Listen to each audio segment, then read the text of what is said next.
Hi, this is Sibila Extreme Vocal and Cookie Monster vs False Chord.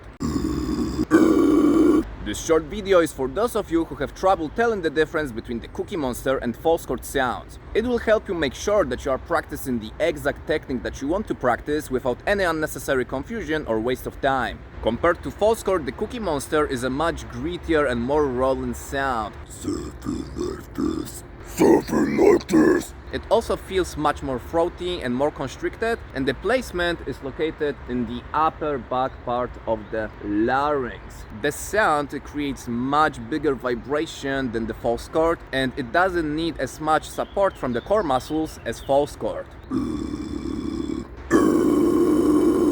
It also feels more superficial, flatter, kind of one-dimensional, and it's usually harder to play around with the dynamics. I mean, to increase the volume or the pitch, it's just usually flat, deep, low, and pretty quiet sound.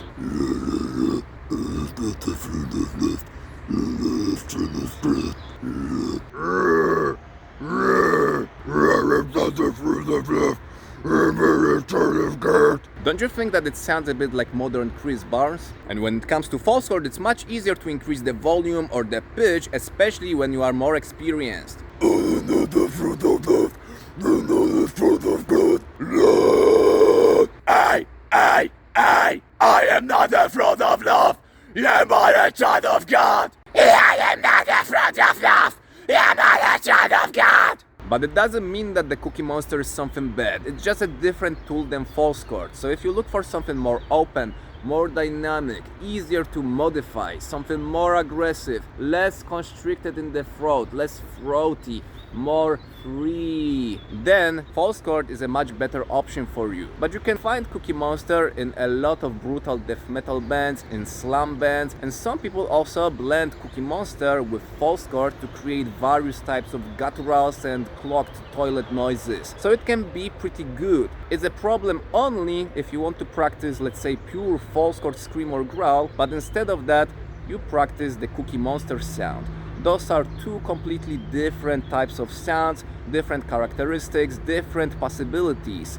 And then, if you confuse one with another, it may be a problem. It can hinder your progress and lead to creation of bad habits. But if you practice it in a conscious way and you can clearly distinguish when you use False Chord and when you use Cookie Monster, there's no problem at all. It's just a matter of your taste and your artistic choices. When it comes to the anatomical differences, the Cookie Monster sound is mostly created by the arytenoid cartilages, which are located in the upper back part of the larynx, and the epiglottis, which is located a bit more in the front of the upper part of the larynx, while False Chord is created mostly by the vestibular or ventricular folds, commonly known as the false vocal folds, or just false chords. The False Chord placement can be also felt in the upper part of the larynx, but not as high and in the back of the larynx as the Cookie Monster. It's simply slightly above the true vocal folds and can be felt mostly in the front of the larynx. Another thing that happens quite often when people use the Cookie Monster is the retraction of the back part of the tongue. It feels a bit as if you wanted to swallow your tongue, and it sounds like this.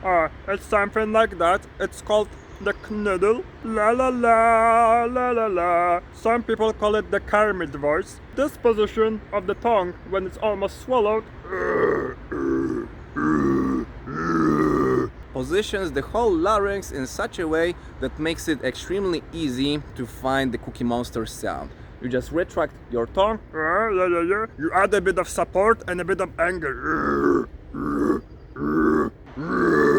Summing up, if you feel that the sound is pretty throaty, constricted, located in the upper back part of the larynx, it's deep, low, but quiet, and it's harder to increase the volume or the pitch, and it doesn't need that much support from your core muscles, and your larynx moves up when you make the sound, you are probably producing the Cookie Monster sound.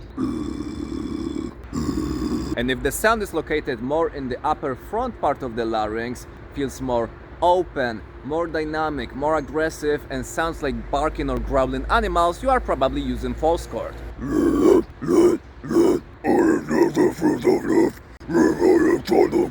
Alright, Alright, so here we have it, the Cookie Monster versus false chord. I hope that you will find it helpful, and if you need more exercises to practice screaming, growling, singing with distortion or Cargera throat singing, check out the complete guide to extreme vocals. Have a great day, have a great practice, see you around!